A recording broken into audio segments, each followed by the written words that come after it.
Hey guys, Michael the DC Multiverse Collector here, bringing you a look at the McFarlane Collector Edition Sinestro in the DC Multiverse line. Now, I've recently had a look at the Hawkman figure in this same line, and that was a really awesome figure, so I have high hopes for this Sinestro figure. Now, of course, Sinestro is a classic Green Lantern villain, probably the arch enemy of the Green Lanterns, especially Hal Jordan, so this is a really critical rogue to get. Really excited. He looks great in the box here. You'll see the McFarlane Collector Edition designation down the left. Now, I'm not going to keep going on about this in every single Collector Edition review, but these are a higher priced subline than the regular DC Multiverse figures, and I'm not going to go into an assessment of monetary value because prices will vary between regions. In Australia, they're significantly more expensive. In the United States, they're a bit more expensive too. I'm not here to tell you how to spend your money. Value and, the value of money will differ depending on where you are and your circumstances. What I will do is tell you whether this figure on its own in isolation is a high quality figure, and then you can make the decision about whether this is worth the money. Now let's keep looking at the box. You'll see it has number 6. These figures in the Collector Edition line are numbered. It's from Sinestro Core War, and on the back you'll see some really awesome art of Sinestro looking extremely awesome. So I really like that. I'm really looking forward to seeing this figure. Let's get him out of the box and see how cool he is. So here we have Sinestro with all his accessories and box contents laid out. Now before we take a look at all of this, I should have said at the start a big thank you to Headstar Toys and McFarlane Toys for sending this awesome figure for review. And I should also say that if this video is of any interest to you, please like, subscribe to the channel if you haven't already. Now, let's get into it. Sinestro, here's everything you get. Let's start with the boring stuff first. We have the DC Multiverse display stand. These ones, unlike the ordinary ones, have a bit of paint applied to the DC logo, but you're sick of hearing about them, I'm sick of talking about them, let's move on. Controversially, we have the card stand. I know a lot of people hate these things because they see this as the reason why there's a price increase, and everyone I know would probably prefer a different accessory to this flimsy, nothingy stand. Look, your mileage may vary. My opinion is we could be getting some alternate hands, maybe an alternate head instead of this, to make these figures worth the money. But anyway, it is what it is. We get the trading card with the foil lettering, which looks really nice. I like the borderless design. It's a really nice looking card, and there is a data file on the back. You can pause that if you want to read about Sinestro.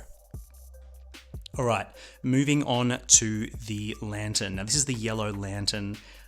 This looks sort of familiar to me. I'm not sure. I may check. It may actually be Deathstorm's Black Lantern. The thing I have about these lanterns is that the lanterns themselves are not constructs, so query whether this should actually be translucent yellow at all, or whether it should be sort of a solid yellow. Apart from that nitpick, I think it's just a nice design, and it's obviously a pretty cool accessory to get, given that he's a lantern. So, moving on, and this is the most interesting accessory of the bunch. It's a unique sculpt. It's sort of a construct with sort of this chain look and these claws. This is a unique construct as far as I'm aware. It's a new sculpt. It looks really cool. I like the sort of different sizes of all these like grippy hands. It's quite menacing looking, and clearly you're meant to thread it over his arm. We'll have a look at that in a minute. So I quite like this. I like the shade of translucent yellow. It does look kind of ethereal. It does look sort of otherworldly. So that looks really cool. Anyway, let's get the accessories on and see how this guy looks as a complete package. So here is Sinestro with all his accessories sort of attached, and you can see he looks really complete and really good. His lantern looks excellent, and this construct, I really like the look of it. It's very dynamic, very unique, and you can sort of position the light so that it really comes to life. I also like the way it attaches to the arm. It's very sturdy, it goes on very easily, and it looks very dynamic, and I really like that. So I think he sort of comes with everything you'd expect. I think the only exceptions are he could have used an alternate head, but I'll talk about that more when it comes to aesthetics, and I really think he could have used a flight stand. And just to illustrate my very obvious point, here's Sinestro posed up on a flight stand I poached from another character. Even with my vanilla posing, you can see that the flight stand lends the figure a sense of dynamism and movement and motion that, you know, a Green Lantern or a Yellow Lantern should have. And he just looks so much more alive. So I really think it's a missed opportunity not to have put a flight stand in this package, particularly for the Collector Edition price point. But anyway, having said that, let's get in and have a closer look at the aesthetics of this figure. Aesthetically speaking, and in terms of proportions, this guy looks pretty familiar, and if you're feeling that way, it's because he's largely a reuse of this guy, which is the Green Lantern Kyle Rayner from the Blackest Night wave. They share the same arms, upper and lower, the same legs and boots, and that's about it. So essentially what you've got here is the Kyle Rayner arms and legs with a new torso, upper torso, lower torso, diaper and head. So all that trunk and head is new for Sinestro, but he's got this guy's arms and legs, and of course his hands are different. So look, it's a pretty sensible reuse, but aesthetically what that means for Sinestro is that he's a bit stockier, I think, or a bit more muscular than I think we're used to. I'm used to Sinestro being kind of taller and maybe a little bit thinner, more lithe, more lean, more wiry than this. He kind of looks a little bit buff for Sinestro, or maybe just a little bit gym fit, I guess. So that's something to bear in mind. Although, you know, it really depends on what depiction, what artist you're looking at. Overall, though, I think it's a fairly nice looking Sinestro. I think my biggest reservation with the figure is really this head. Now, technically speaking, this is actually a great head sculpt. It's got the yellow eyes, it's got the moustache, it's got the sort of imperious look on his face. It's got those arched eyebrows, the widow's peak, the haircut's good, the ears are good. It actually looks tremendous. I just query whether maybe a more maniacal looking head sculpt would have looked better. That's completely subjective. I really think the answer is we should have got this stoic head, which looks really, really good. We should have also got a more like evil smiling face as well to complement it, particularly for the, you know, given this is a figure in the Collector Edition line. But like, you know, that subjective gripe aside, the head sculpt itself in many ways is just excellent. Right. I think also what I really like about this figure is the cleanliness of it. It's just a really clean looking figure. There's no slop, there's no mess. It just looks great. That Yellow Lantern Corps symbol is perfect. It's sculpted. The paint is applied perfectly. It's got the sculpting around it. I just think it looks really great. And like all of the McFarlane Lantern figures, it's got that texture on the suit that kind of gives it like a space age nylon look. I just really like it. It's so much nicer than just flat black plastic, which is what you see in a lot of the Hasbro Marvel Legends stuff. This really looks like, it gives it a more premium look, which I'm really grateful for. I think in terms of aesthetics, the yellow looks really, really nice. It's like a pearlescent yellow, which, you know, maybe something a bit brighter could have been good, but this looks great for what it is. I do like the sheen to it. It looks really, really nice. And I do like how the design is incorporated into the torso, but the articulation sort of does break it up. Now, I don't really know how you avoid that while still also providing articulation. That's the sort of drawback of having more complex articulation. And in terms of the diaper piece, I think this is one of the better ones McFarlane has done. They always tend to look better when you have sculpted details like this belt that goes all the way around. It really breaks up the diaper, incorporates it better into the overall design and the sculpt. You'll see that he has got his ring sculpted, painted quite nicely. I do note here that the, I don't know if it comes out on camera, but the ball joints for the wrists and the ball joints for the ankle are a slightly different yellow to the rest of the pearlescent boot. I don't think that's a huge deal, but it's worth noting, maybe a bit nitpicky. Another thing to note is that this pearlescent look does give a sort of, you can kind of get a little bit of that marbling. See that? There's just like a seam line there. Yeah, you can just get a little bit of it. It just, I don't mind it, but you know, the more finicky will mind. But I mean, overall, despite the fact that we've seen a lot of this figure before in Kyle Rayner, I think the bits that are new, the diaper piece, the logo in the chest, you know, I think, you know, even the head sculpt, which it's not my favorite head sculpt, but it's technically super well executed, make this a great looking figure. Just on the shelf, it's impressive. It looks better than average. I think it's one of the better looking figures McFarlane's done this year. I also thought that Kyle Rayner, in terms of sculpt, looked really, really good. So not much of a surprise.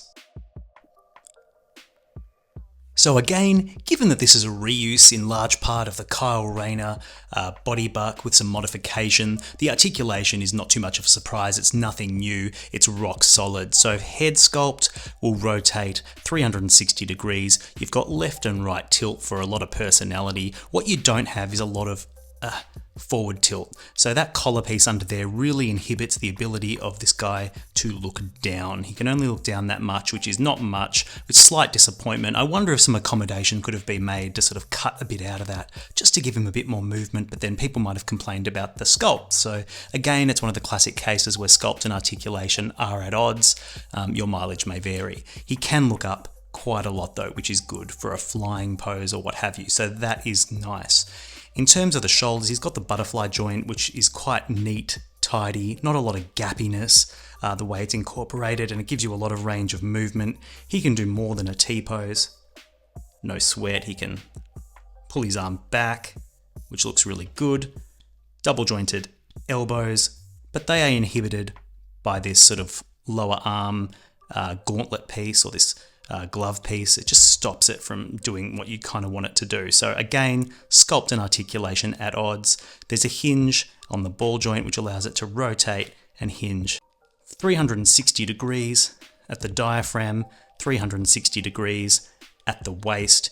You get a little bit of rock from side to side. Not much ab crunch at all. You're not getting anything out of that really, but a fair bit back, and it looks pretty decent. They continued the sculpt up there, so that looks pretty good. At the legs, kick out beyond 90 degrees. Can do the splits that much. So it's not a perfect splits, but it's pretty good. Slight swivel at the thigh, but obviously no thigh cut. No boot swivel at all. Double jointed knees. They look okay, but this cut here at the knee is a little bit ugly. Doesn't look the best. And the feet will rotate and rock, and they will hinge up and down, and toe articulation. So, I mean, it's as standard as it gets really for a McFarlane figure. I will say that the sculpted forearms do inhibit that sort of movement, but realistically, I don't know that that's going to be a problem when posing. He does everything you'd kind of expect him to do, and does it relatively well. It's nothing mind-blowing, but there's nothing to complain about too much either. And now for some comparisons, starting with the Kyle Rayner Green Lantern, which this is a reuse of, but they still look great together. Followed up with John Stewart. Now this is a completely different, more technical looking design for the lanterns, and here we have Alan Scott, which is a more retro or classic look for the Green Lanterns. Here we have Sinestro up against Parallax, another villain, and Power Ring of the Crime Syndicate, another bad guy. As is Deathstorm from the Blackest Night wave. And also Atrocitus, the Builder figure from that same wave. They look really good together. So what do I think of this Collector Edition Sinestro figure? Overall, it's a great figure. Certainly going to be near the top of my end of year list. Sinestro is a classic rogue, an arch enemy of the Green Lanterns, so we've been desperately needing a Sinestro for our 7-inch DC Multiverse collection, and I think he just about delivers in every way you could hope. I wish he did come with an alternate face that more captured his sort of maniacal personality, but the head sculpt we get is really well done, and I can't complain too much. And while this is technically a reuse of the Kyle Rayner body, I think the areas that are newly sculpted, such as the diaper, the torso and the headpiece, really make it stand out and make it a great figure and a must buy. So that's what I think of Sinestro. Why don't you let me know in the comments what you think of this figure and whether you'll be picking it up. In the meantime, if this video has been helpful, give me a like, consider subscribing to the channel, and keep your eyes peeled for future videos. In the meantime, happy collecting and thank you for watching.